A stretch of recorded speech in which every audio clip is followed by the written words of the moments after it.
ஓம் சாயிரா சாயிரா ஓம் சாயிரா சாயிரா ஓம் சாயிரா சாயிரா அன்பே சாயிரா பேரன்பே சாயிரா அகிலம் தளிக்க ஆத்மா விழிக்க அனுதினம் சாயிரா எங்கள் அன்பே சாயிரா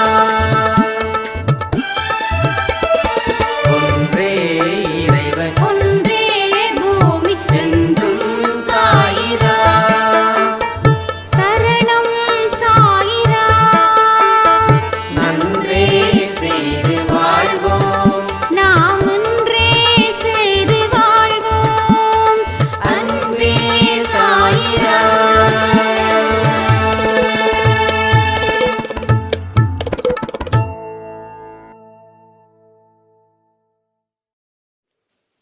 ஏன் அன்பு குழந்தையே, இந்த வாழ்க்கை ஒவ்வொருவர்களுக்கும் மிகப்பெரிய பரிசு. இந்த பரிசை நீங்கள் எவ்வாறு பயன்படுத்துகிறீர்கள் என்பதில்தான் உங்கள் ஆத்மாவின் நிலை இருக்கிறது. என்னவென்றால், நீ, அதாவது உன் ஆத்மா, உன்னுடைய உடலை விட்டு பிரியும் போது குறைந்தபட்சம் 2 மனிதர்களாவது மனமாற வருத்தப்பட வேண்டும். அதாவது உன் மனைவியும் பிள்ளைகளையும் தவிர. ஒரு வழியாக இவன் சென்று விட்டானே என்று பெருமூச்சு விடவே கூடாது. ஏனென்றால் அப்போதுதான் அந்த ஆத்மாவுக்கு நாம் செலுத்தும் ஒரு மரியாதை என்று கூட கூறலாம்.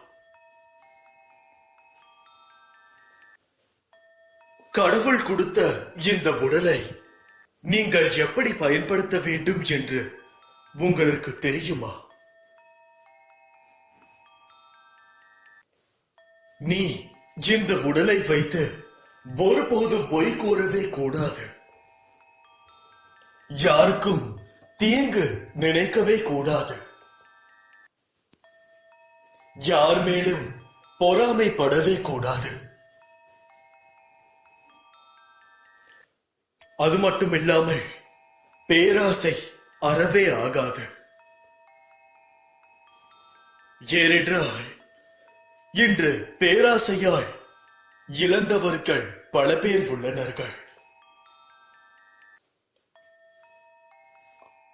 அந்த ஒரு வழியில் நீயும் சென்றுவிட கூடவே கூடாது. எப்பொழுதும் என்னுடைய ஆசீர்வாதம் உனக்கு கிடைக்க வேண்டும் என்ற ஒரு மனதிடம் உங்களுக்கு வேண்டும். நீ அழுதாலும் சிரித்தாலும் என்னை திட்டினாலும் உனக்கு எது நல்லதோ அதை மட்டும்தான் நான் செய்து கொண்டிருக்கிறேன். அது போலவேதான் நீயும் இருக்க வேண்டும். உன்னை சுற்றி இருப்பவர்கள் உன்னை என்ன வேண்டாலும் கூறட்டும்,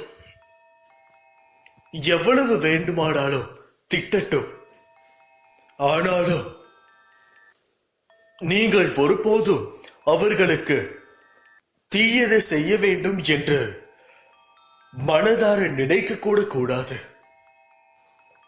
அப்படி நினைப்பவர்கள் என் பிள்ளையாக இருக்க மாட்டார்கள். எது வந்தாலும் அதை சிரித்த முகத்துடன் நீ ஏற்றுக்கொள்ள வேண்டும். அதில் தான் இருக்கிறது உன் வாழ்க்கையில் நீ ஜெயிக்க போகும் மிகப்பெரிய யுக்தி. அந்த யுக்தியை கையாள்வதற்கு எப்படி கையாள வேண்டும் என்று தெரியாமலே பல மனிதர்கள் மண்ணிற்கடியில் சென்று விட்டார்கள். நீயும் அப்படி இருக்கக்கூடாது. உன்னுடைய கர்ம வினைகள் தரும் ஒரு சில பிரச்சனைகளை நீ ஏற்றுதான் ஆக வேண்டும். அதற்காக அதுவே நிலையானது என்று நீ நம்பக்கூடாது.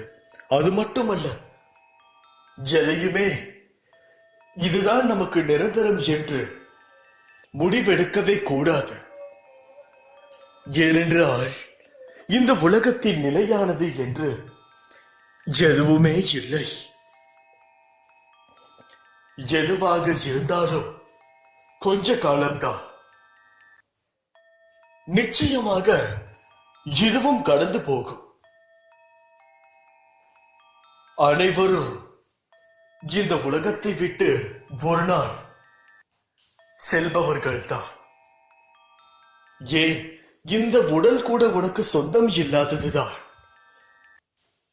இந்த உடல் உனக்கு நிரந்தரம் இல்லை.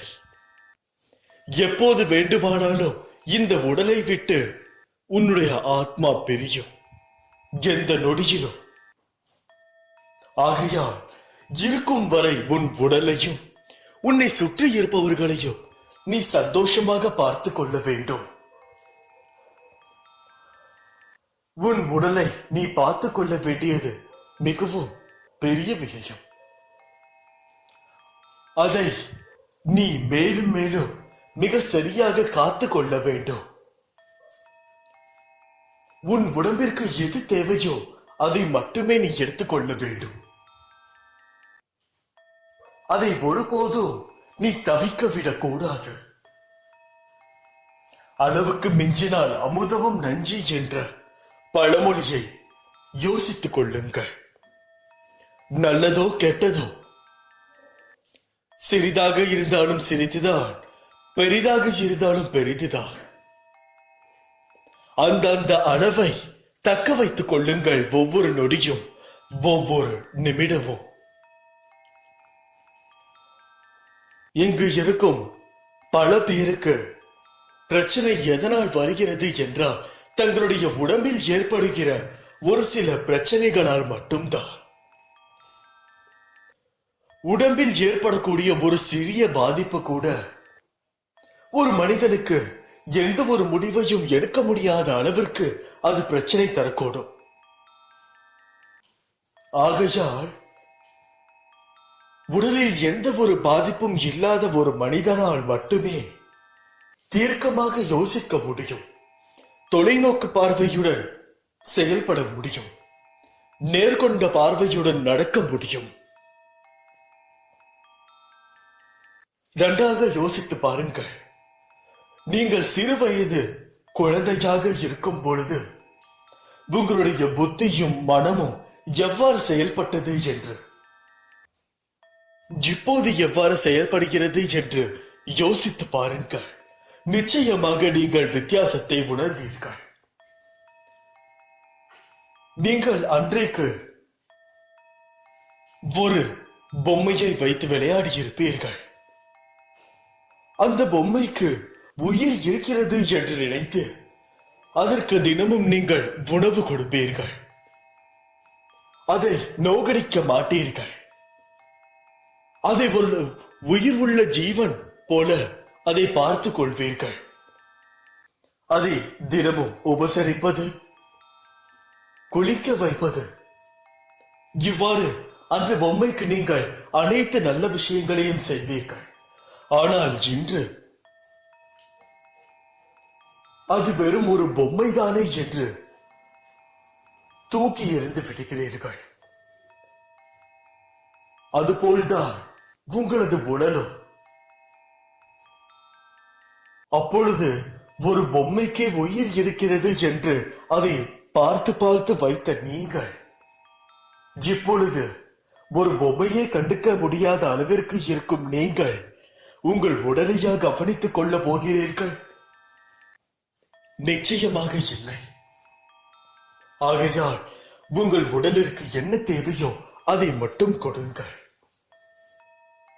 அப்பொழுதுதான் ஒரு மனிதன் பிறவி பயனை அடைய முடியும் என்று அந்த பரமாத்மா கடவுள் கூறியிருக்கிறார். எந்த ஒரு பிரச்சனையாக இருந்தாலும் அதை நீங்கள் எவ்வாறு செயல்படுத்த வேண்டும் என்று யோசிப்ப உங்கள் உடல் மிக சரியான சூழ்நிலையில் இருக்க வேண்டும். அதற்கு நீங்கள் அதை கவனிக்க வேண்டும். நீங்கள் ஒரு பொருளை எவ்வளவுக்கு எவ்வளவு நேசித்து அதை செயல்படுத்துகிறீர்களோ அவ்வளவுக்கு அவ்வளவு அது உங்களை காப்பாற்றும். இதில் எந்தவித சந்தேகமும் இல்லை. உயிர் இல்லாத பொருட்களுக்கும் உயிர் கொடுங்கள். அதை ஒரு உயிராக மதியுங்கள். அதற்கு கொடுக்க வேண்டிய மரியாதையை கொடுங்கள். அந்த பொருள் எத்தனை வருடங்கள் ஆனாலும் உங்களுடன் நீடூடி உழைக்கும். பொருளுக்கு தகுந்த மரியாதை இல்லை என்றால் உங்கள் நிழலும் உங்களை மதிக்காது என்பது பழமொழி. ஆகையால் அதை புரிந்து செயல்படுங்கள். இன்று முதல் இப்படிக்கு உன் சாய் அப்பா. அல்லாஹ் மாலிக். என் அன்பு குழந்தையே, உன் ஆசைகளை பூர்த்தி செய்ய எனக்கு காலமாகும். பொறுமையாக இரு. நீ நம்பிக்கையுடன் என் பேரில் உன் பளுவை சுமத்தினாள் நான் நிச்சயமாக அதை தாங்குவேன். என்னுடைய பிள்ளையின் சுமையை நான் சற்று நேரம் கூட தாங்க மாட்டேனா? யார் உன்னை பற்றி அவதூறு பேசினாலும் அதை பற்றி கவலைப்படாதே. பக்தியுடன் உனது வேலையை எப்பொழுதும் போல கவனத்துடன் நீ செய்து வா. மற்ற அனைத்தையும் நான் பார்த்துக் கொள்கிறேன். வாழ்க்கையில் சந்தோஷங்கள் கஷ்டங்கள் வருவது இயல்பு. அதை தாண்டி மன வலிமையை சோதிப்பது போன்ற நிகழ்வுகள் நடக்கிறது என்றால் நீ சரியான பாதையில் தான் பயணிக்கிறாய் என்று அர்த்தம். அனைத்துமே இழந்தேன் என்று ஒரு ஓரமாய் உட்காருவது எல்லாம் இருக்கட்டும். அதற்கு அடுத்தது நீ என்ன செய்ய வேண்டும் என்பதை யோசி.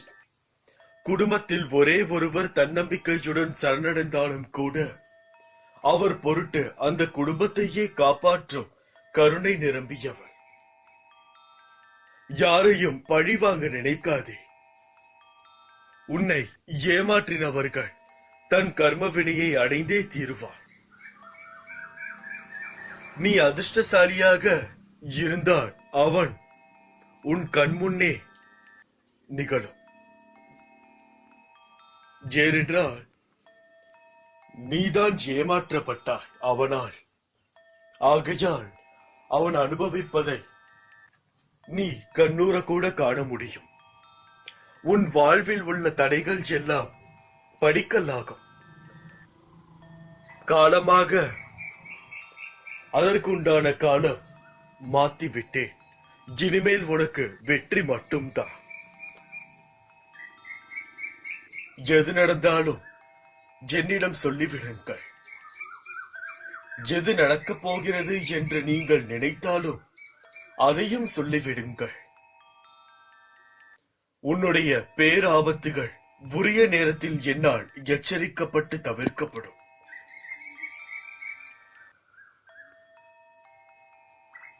என் சாய் என்னுடன் இருக்கிறார், எனக்கு என்ன கவலை என்று சொல்லிப்பார். உனது பயமெல்லாம் போய் தைரியம் கிடைக்கும்.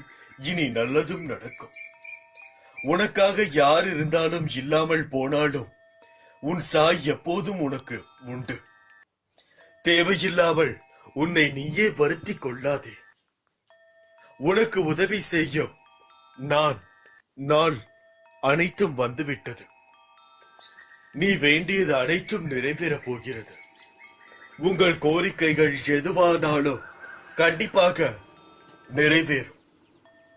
மிக விரைவில் இதிலிருந்து மீண்டு வருவீர்கள். நான் உனக்கு உறுதியளிக்கிறேன்.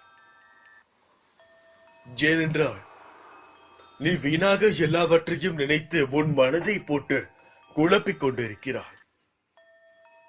உனக்கு தேவையான அனைத்தும் விரைவில் உன்னை தேடி வரும். உனக்கு நல்ல நேரமும் தொடங்கிவிட்டது. எல்லாம் சுகமாகிவிடும். நீ கோபம் கொள்வதினால் எதுவும் மாறப்போவது இல்லை. அமைதியாக இரு. மற்ற அனைத்தையும் நான் பார்த்துக் கொள்வேன். உனக்கு எது நல்லது என்று உன்னை விட எனக்கு நன்கு தெரியும். நீ வேண்டாம் என்றாலும் உனக்கு நல்லதென்றால் நான் அதை தந்தே தீருவேன். இறைவனிடம் நான் கேட்கும் வரம் ஒன்றே, பிடிக்காதவர்களுக்கு என்னை பாரமாக்கி விடாதே. பிடித்தவர்களை என்னிடமிருந்து தூரமாக்கி விடாதே. ஆகையால் எனது பிள்ளை மீது நிஜமான அன்பு கொண்டவன் நான். என் பிள்ளைகளை கஷ்டங்களில் இருந்தும் கவலைகளில் இருந்தும் கை தூக்க விடவே அவதரித்தவன். எப்போதும் என் நாமத்தை உச்சரித்துக் கொண்டே இரு. நான் எப்போதும் உன்னை மட்டுமே நினைத்துக் கொண்டிருக்கிறேன். எப்போதும் தைரியமாக இருக்க வேண்டும். எதை பற்றியும் கவலைப்படாதீர்கள். கால தாமதமாகலாம். பொறுமையாக இருங்கள். நான் உங்களையே நினைத்துக் கொண்டிருக்கிறேன். உனக்கு என்ன தேவையோ அதை மட்டுமே நான் நினைப்பேன். நான் நினைப்பது மட்டுமே நடக்கும். வழி தெரியாமல் தவிக்காதீர்கள். நிச்சயமாக வழியை காட்டுவேன். அதுவரை பொறுமையாக இருக்க வேண்டும். நீங்கள் என் நினைவாக எப்போதும் இருந்தால் பதற்றப்படவோ நடப்பதை நினைத்து துக்கப்படவோ மாட்டீர்கள். உங்கள் சார்பாக நான் செயல்படுகிறேன். உங்கள் பிரச்சனைகள் அனைத்தையும் நான் பார்த்துக் கொள்கிறேன். கால நேரம் வெகு தொலைவில் இல்லை. தைரியமாக இருங்கள். இதுவரை எந்த கஷ்டம் உங்களை பாதித்ததோ அது ஓடி ஒளியும் நேரம் இது. மிக விரைவில் நல்ல நேரம் ஆரம்பிக்கும். என்னை சரணாகதி அடைந்தால் நான் உங்களை பாதுகாப்பது உறுதி. அதை யாராலும் தடுக்க முடியாது. உறங்காமல் யோசித்துக் கொண்டே இருந்தால் மட்டும் அனைத்தும் சரியாகி விடுமா? அனைத்தும் என்னை விட்டு நிம்மதியாய் உறங்கு. நான் பார்த்துக் கொள்கிறேன். அதாவது இரவு நேரங்களில். நிச்சயமாக ஏதோ ஒரு ரூபத்தில் நான் உனக்கு ஒரு துணையாக தான் இருப்பேன். ஆனால் அதை உணர்ந்து கொள்ளும் சக்தி உனக்கு இருக்கிறதா என்று எனக்கு தெரியவில்லை. நான் இவ்வளவு அருகில் இருந்துமே உனக்கு இவ்வளவு பிரச்சனை, என்னை கண்டுகொள்ள மாட்டேங்கிறீர்கள் என்று கூறுகிறார். அப்படி இருக்கையில் நான் ஏதாவது ஒரு ரூபத்தில் வந்தால் மட்டும் உன்னால் உணர முடியுமா என்ன? அப்போதும் நீ என்னை தான் சொல்வாய். நான் படும் வேதனையை பார்க்கிறீர்கள் அல்லவா பாபா, என்னை ஏன் இவ்வளவு சோதிக்கிறீர்கள் என்று. ஆனால் நான் சொல்லும் வார்த்தைகளை நீங்கள் ஒருபோதும் கவனித்ததே இல்லை. அதற்கென்று ஒரு நேரம் வரும் என்று நான் நம்புகிறேன். அப்பொழுதுதான் நீங்கள் அனைவரும் அதை பரிபூர்ணமாக நம்புவீர்கள். அதுவரை நான் எதுவும் செய்யவில்லை. நான் எதுவும் சொல்லவில்லை. உங்களுக்காக எந்த ஒரு விஷயத்தையும் நான் இதுவரை ஆரம்பிக்கவில்லை என்று மட்டும்தான் நீங்கள் கூறுவீர்கள். ஆகையால் வேண்டாம் குழந்தையே, நான் உன் அருகில் இருக்கிறேன் என்பதை முதலில் உணர்ந்து செயல்படு. நீ செய்யும் அனைத்தையும் நான் பார்த்து கொண்டுதான் இருக்கிறேன். நீ என்னிடம் இருந்து எப்படியும் தப்ப முடியாது. நல்ல விஷயங்களை நீ செய்யவே உன்னை நான் ஒவ்வொரு கணமும் பார்த்து கொண்டுதான் இருக்கிறேன். உனக்கென்று ஒரு கணக்கும் உள்ளது. நீ செய்யும் நல்லதற்கு நல்லதாகவும் கெட்டதற்கு குறைந்தபட்சம் கெட்டதாகவும் நிச்சயமாக நான் வழங்குவேன். ஏனென்றால் நல்லது கெட்டது என்பது அனைவருக்கும் பொதுவான ஒரு விஷயம். அப்படி இருக்கையில் யார் நல்லது செய்தாலும் அது நல்லதே, யார் தீங்கு செய்தாலும் கெட்டது செய்தாலும் அது கெட்டதே. நான் கெட்டது செய்தாலும் அது கெட்டதுதான். எனக்கும் மேல் லோகத்தில் தக்க தண்டனை இருக்கிறது. ஆனால் அவர்கள் செய்யும் தவறை பொறுத்து இருக்கிறது அவர் எப்பொழுது அதை அனுபவிக்கிறார் என்று. தப்புக்கு மேல் தப்பு செய்து அதை நான் சொல்லியும் பிறகும் நீங்கள் செய்து கொண்டே இருந்தால் நீங்கள் வாழும் இந்த பூவுலகத்திலேயே அதற்கு உண்டான பலனை அடைவீர்கள். ஏனென்றால் மேல்லோகத்தில் ஒரு கணக்கெடுக்கப்படும். நீங்கள் செய்யும் நல்லவை கெட்டவை கணக்கெடுப்பார்கள். அது இரண்டும் சமளவு இருந்தால் பிரச்சனை இல்லை. ஒரு நொடி ஒரு இமையளவு கெட்டது அதிகமாக இருந்தாலும் உங்களுக்கு அந்த இடத்தில் நீங்கள் தண்டனை அனுபவிக்க வேண்டும். அப்படி இருக்கையில் அந்த இமையளவெல்லாம் கடந்து ஏகப்பட்ட தவறுகளை செய்தால் இப்பூவுலகத்திலேயே நீங்கள் அனுபவிக்க வேண்டியது இருக்கும். விட்டுவிடுங்கள். இன்றோடு போகட்டும், இந்த நொடியுடன் போகட்டும். இதற்கு மேல் நல்லவனாக இருங்கள், என் பிள்ளையாக இருங்கள். இப்படிக்கு உன் சாயப்பா. அல்லாஹ் மாலிக். என் அன்பு குழந்தையே, நீ மென்மேலும் வளர்ந்து வளர்ச்சி அடைய போகிறாய். யார் வெறுத்தார்களோ, யார் யார் உன்னை உதாசீனப்படுத்தினார்களோ, யார் யார் உன் நம்பிக்கையை கெடுத்தார்களோ, கவலைப்படாமல் இரு. அப்பா நான் இருக்கிறேன். அவர்கள் மீது கோபம் வேண்டாம். தினம் தினம் நீ வழிபடும் என்னையே திருடன், பைத்தியக்காரன், பிச்சைக்காரன், வழிபோக்கன் என்று என்னை சொல்லவில்லையா? நான் பொறுமையாக இல்லையா? நீயும் காத்திரு. உனக்கு யாரும் உனக்கு வரும் அனைத்தையும் நான் ஏற்பேன். என் அனுமதி இல்லாமல் எதுவும் நடக்காது என்பதை எவரும் எதையும் நாட முடியாது. கலங்காதே, அனைத்தையும் பொடி பொடியாக போகிறது. கண்களை மூடிக்கொள்ளாதே. என் ஆபத்தை உச்சரிக்கும் உன் மனம் தெளிவாகும். இழந்ததை மீண்டும் பெறப் போகிறார். உன்னை நாடி வரும் நேரம். எத்தனை பேர் கைவிட்டாலும் நான் உன்னை கைவிட மாட்டேன். ஏன் இப்படி இருக்கிறாய்? எதற்கெடுத்தாலும் புலம்பலும் அழுகையும். ஏன் உன் சாய் மீது உனக்கு நம்பிக்கை இல்லையா? எல்லா பிரச்சனைகளையும் நான் பார்த்துக் கொள்கிறேன் என்று கூறினேன். பின் உன்னை எப்படி நான் கைவிடுவேன்? ஏன் இந்த நடுக்கம்? ஒரு பிரச்சனை என்றால் என்னை தான் கூப்பிடுகிறாய். அதே நேரத்தில் இது நன்றாக நடக்குமா, இது சாய் நமக்கு நிறைவேற்றி தருவார்களா என்றும் யோசிக்கிறாய். இது ஏன்? இவ்வளவு நாள் எல்லா பிரச்சனைகளுக்கும் உனக்கு தீர்வை நான் கொடுத்தேன். இப்பொழுது உனக்கு பிரச்சனைகளுக்கும் தீர்வை கொடுக்க மாட்டேனா? ஏன் இப்படி நீயே உன்னை காயப்படுத்தி கஷ்டப்படுத்துகிறாய்? உன் சாய் உனக்கான அனைத்தையும் சரியாக்குவேன் என்று நினைத்துக்கொள். நிச்சயம் உன்னை கைவிடவும் மாட்டேன். உனக்குள் இப்போது எல்லாம் எதையோ இழந்ததை போன்ற ஒரு தோற்றம். போராட சக்தி இல்லாதது போல் வலு இழந்து இருப்பது போன்று உணர்கிறாய். இப்போது உள்ள சூழ்நிலைகள் உனக்குள் இருந்த நம்பிக்கை என்னும் கண்ணை மறைக்கின்றது. நீ தளராதே. இதைவிட மோசமான சூழ்நிலை வந்தபோது கூட நீ அசரவில்லை. ஆனால் அன்பானவர்கள் என்றும் நினைக்கும் நபர்கள் உனக்கு யதார்த்தமாக கூறினாலும் அதை ஏன் பெரிய விஷயமாக எடுத்துக் கொள்கிறாய்? உன் மீது உரிமையில் தானே கூறுகிறார்கள். அது உன்னை கஷ்டப்படுத்தினாலும் அதை ஏற்றுக்கொள்.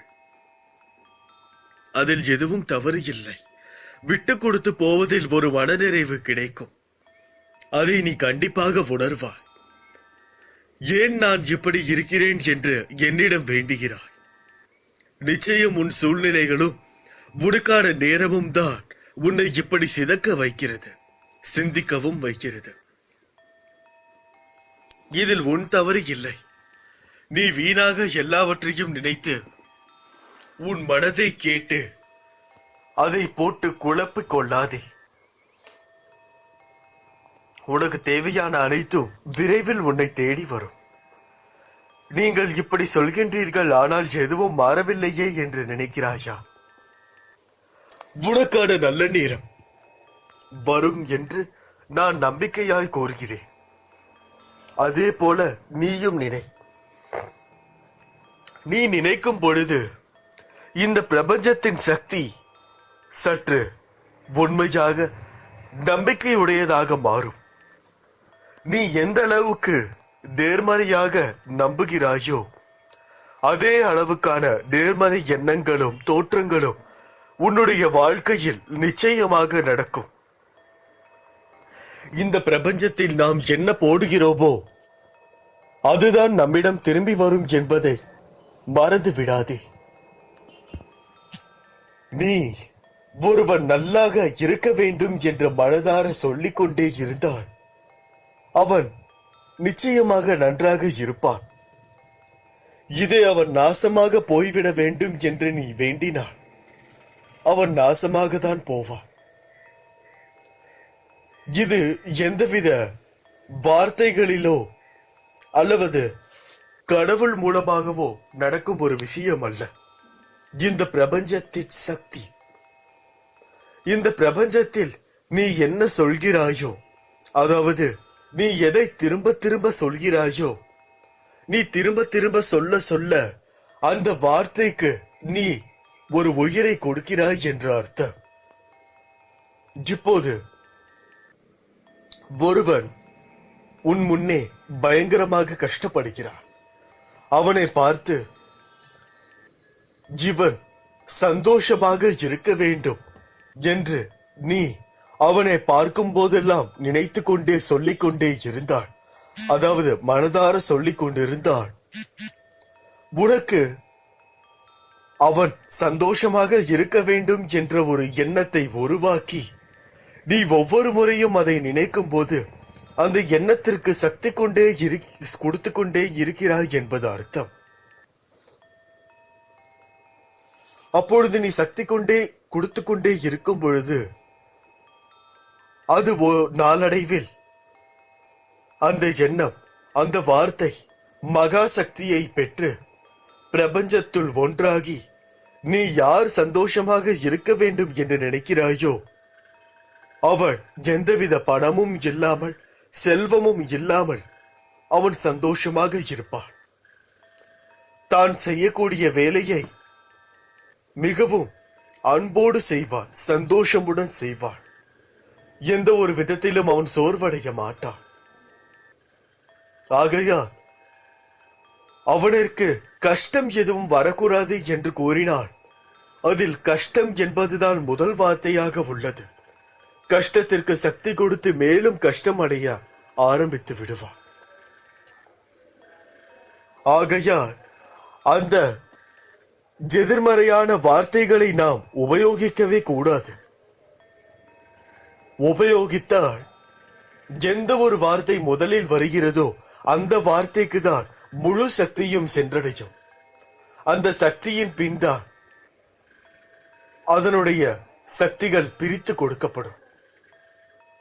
ஆகையால் நீ சற்று யோசித்து செயல்பட வேண்டும். எதுவாக இருந்தாலும் நன்றாக யோசித்து செயல்பட்டால் மட்டுமே உன்னால் இதில் செயல்பட முடியும். இல்லையெனில் என்னிடம் நீ விட்டுவிடு. என்னிடமும் அதே கணக்குதான். எனக்கு இவ்வளவு கஷ்டம் இருக்கிறது, இந்த கஷ்டத்தில் இருந்து வெளியே வர செய்யுங்கள் என்று நீ வேண்டக்கூடாது. நான் சீக்கிரமாக சந்தோஷமான வாழ்க்கையை வாழ வேண்டும் என்று வேண்டிக் கொள்ளுங்கள். அப்பொழுதுதான் நீங்கள் பயன்படுத்தும் வார்த்தைகள் ஒரு ஊந்துகோலாக உதவும். என்னையும் புத்துணர்ச்சியோடு செயல்பட வைக்கும். உன் வாயிலிருந்து வரும் வார்த்தைகள் முதல் வார்த்தைக்காக நான் ஏங்கி நின்று அந்த முதல் வார்த்தையில் என்ன இருக்கிறதோ அதில் இருந்து என்னுடைய வேலையை நான் செய்ய துவங்குகிறேன். ஆகையால் நீங்கள் உங்களுடைய வேண்டுதலில் நீங்கள் கவனம் செலுத்த வேண்டும். அப்படி செய்தால் நிச்சயமாக உங்களுக்கு கூடிய சீக்கிரம் ஒரு நல்ல செய்தி வரும். அது மட்டுமல்லாமல் நான் உங்களுடன் என்றுமே இருக்கிறேன் என்பதை மறந்து விடாதீர்கள். என்னிடம் எது செய்தாலும் சொல்லிவிட்டு செய்யுங்கள். அது நல்லதோ கெட்டதோ நான் உங்களுக்கு ஏதோ ஒரு வழியில் அது செய்யலாமா வேண்டாமா என்பதை உணர்த்துவேன் என்பதில் எந்தவித சந்தேகமும் தேவையில்லை.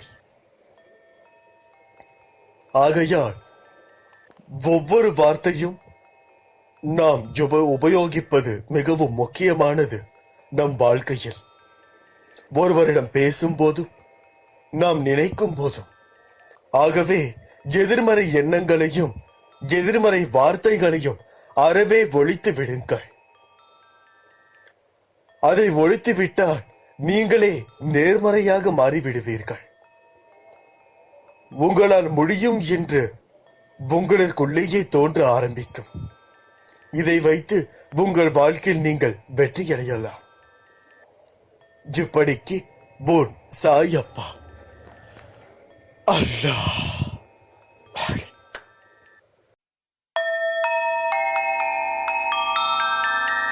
ஓம் சாயிராம்.